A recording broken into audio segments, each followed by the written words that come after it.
The red dress shimmered like fire beneath the golden light of the ballroom chandeliers. Every step Isabel Rowan took was more than movement.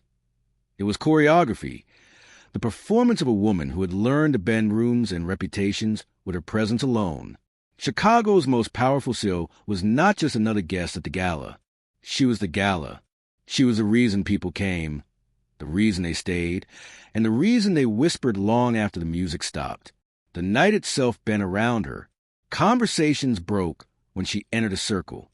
Men straightened their ties. Women measured their gowns against the flame she wore. Her gown, crimson silk that seemed alive under the lights, made her the axis on which the night spun. When she raised her glass, people leaned closer. When she laughed, they laughed with her, even if nothing had been funny. She had built an empire on precision. Every tilt of her chin, every measured pause, every glance like a crown or crush careers. But perfection is fragile, and champagne has a way of finding cracks. At first, it was invisible. A stumble concealed by a dazzling smile. A glass tipped just a little too quickly. Champagne slipping across her wrist before disappearing into the fold of silk. Guests looked away. No one wanted to witness the untouchable faltering. But as midnight approached, Isabel's fire flickered. Her heels lost rhythm against marble floors. Her hand brushed doorframes for balance. The laugh that once commanded attention broke sharp and uneven. The woman who had built a legend on control now stood glassy-eyed at the edge of the ballroom, a goddess reduced to fragile flesh and bone. And no one dared move. No one, except Daniel Archer. He stood at the far edge of the ballroom where shadows softened the gold. 32, suit pressed but plain, shoes polished but worn, holding only a glass of water in a sea of champagne. He had no reason to join their glittering orbit. His world lived miles away. Maddie, his little girl, curled beneath a quilt her late mother had sewn. She was the pulse that kept him steady. She was why he stayed sober, why he endured nights like this when attendance was required, why he lived in the shadows instead of chasing favor. Daniel had learned the cost of recklessness the night Emily's laughter was silenced forever by the shriek of tires on wet pavement. Since then, alcohol wasn't temptation. It was a grave marker. He had promised Maddie he would never stumble, never vanish. She deserved mornings filled with pancakes, not excuses drowned in bottles. So he carried water instead of champagne, responsibility instead of ambition. Yet tonight, as he watched Isabel Rowan stumble where no one dared to see, something in him stirred. He recognized the slope she was sliding down. He had lived in the ruins at the bottom of it, and though she was untouchable, her empire glittering beyond reach, he couldn't turn away. The music swelled. The crowd scattered. Isabel leaned against the marble, her pride the only thing holding her upright.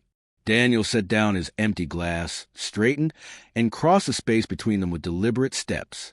"Ma'am," his voice was low, respectful, steady. "Do you need a ride?" She turned, her gaze fogged by champagne, lips curving into a bitter smile. "Archer," she slurred softly, "the single dad." Her pride fought her rise, but the room was empty of chauffeurs and assistants. The valet stand deserted. For the first time in years, there was no entourage to carry her away. Daniel's voice left no space for argument. "Not tonight. Please, trust me." A pause stretched between them, sharp as glass. Then, with a sigh that sounded more like surrender than defeat, Isabel let her hand fall from the marble. She allowed him to guide her out into the cold night. No more chandeliers. No more silk and sequins. Just a quiet click of her heels against pavement as he opened the door of his modest sedan. She sank into fabric seats that smelled faintly of pine air freshener, her crimson gown pooling against worn upholstery that had carried lunchboxes and grocery bags instead of power brokers. The car pulled away from glitter and into silence. Neon light blurred across her window. Daniel's hands were steady on the wheel, his voice even when he said, "Seat belt." She bristled, but obeyed. The click of the buckle was louder than the fading jazz behind them.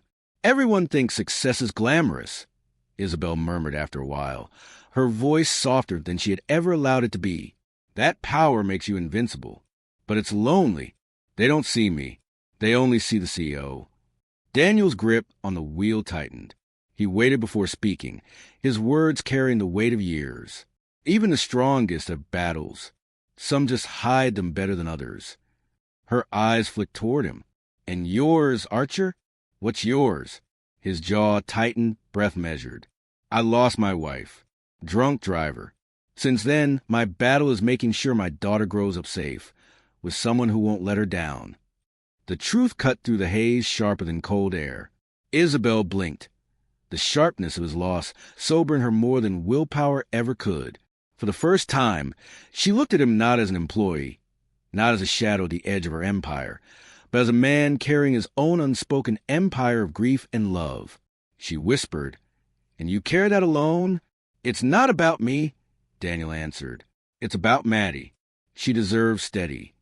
The city stretched before them, ribbons of light across dark streets. Inside the car, something fragile flickered into being, not ambition, not pity, but respect. When Daniel helped her into her penthouse, guiding her past marble floors and glass walls glittering with Chicago's skyline, he didn't linger. He filled a crystal glass with water, set it before her, and simply said, "You'll feel better after this." Her voice rasped when she asked, "Why are you helping me?" "You could have left. You could laugh about this tomorrow." "Because I know what it's like when no one's there," Daniel replied. Then, with the same quiet dignity that had carried him through loss, he wished her good night and left without waiting for thanks. The door clicked shut. Isabel sat in the silence of her palace in the sky, staring at the untouched glass of water. For years, no one had thought of her without expecting something in return. But he had. And in that silence, for the first time in years, she felt seen, not as a CEO, not as power, but as a woman. Isabel Rowan, who once seemed to glide untouchably above the rest of Chicago, was now walking side by side with Daniel Archer, a man who had never sought her gaze. Their bond did not form in champagne toasts or grand gestures, but in the fragile, unspoken moments that most people would overlook. In the weeks that followed, Isabel found herself thinking often of that night. The glass of water, the steadiness in his voice, and the way he had left without lingering. No one in her world behaved that way. No one left without asking for something in return. Daniel Archer had not wanted anything except to make sure she was safe. That truth dug beneath her armor, unsettling her in ways she could not name. For Daniel, life did not shift dramatically overnight. He still woke early, packed Maddie's lunches, read her stories before bed, and worked the same steady hours at Rowan Industries. Yet quietly, he noticed a change in Isabel. Her eyes, once sharp enough to silence entire rooms, now carried flickers of something else. Questions, curiosity, and at times, the kind of weariness he had glimpsed that night. And when she asked for his thoughts in meetings, when she listened instead of dismissed, he began to wonder if maybe, just maybe, she saw him differently too.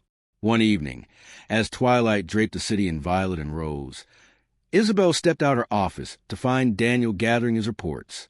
"Walk with me," she said, her voice softer than her usual commands. He hesitated, then nodded. They moved through the streets, blending with the crowd, yet entirely apart from it. The city hummed around them, neon flickering, cars rushing, voices rising, but in their small circle of quiet, it felt almost like another world. When Isabel's hand brushed his, he nearly pulled away, instinctively retreating into the walls he had built since Emily's death. But her fingers lingered, not demanding, only asking. And for the first time in years, he allowed himself not to step back. He let her hand rest in his, steady, warm, alive.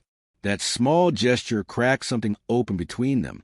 Isabel, who had been caged by power and reputation, found herself feeling human again, vulnerable but not weak. Daniel, who had sworn his heart closed after loss, felt it stir, uncertain but undeniable. They did not speak of it. They did not need to. Their silence said enough. The following weeks unfolded like threads weaving together. At the office, Isabel began to pause in her relentless pace, noticing details she had once ignored. Daniel's quiet humor when he spoke of Maddie's mischievous bedtime games. The way his eyes softened whenever his daughter's name was mentioned. She asked questions no one expected her to ask. "How is Maddie today?" Or, "Did she like the book you bought her?"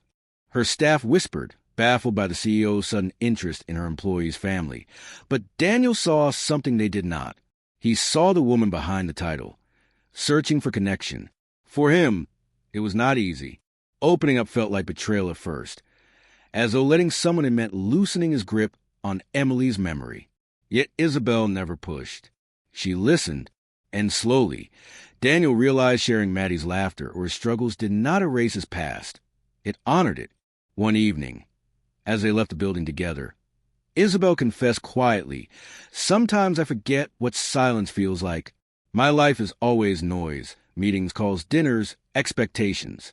That night, when you closed the door and left, it was the first time in years I felt silence that wasn't heavy. It was kind."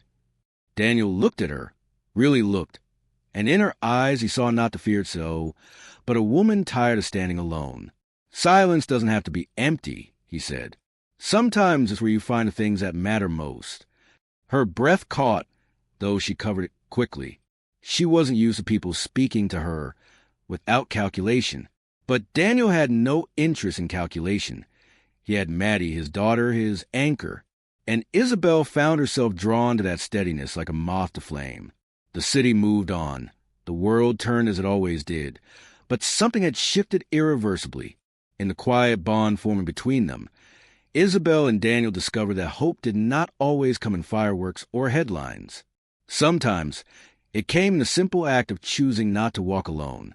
And so they walked forward, hand in hand, carrying not the weight of what they had lost, but the fragile beginning of what they might find.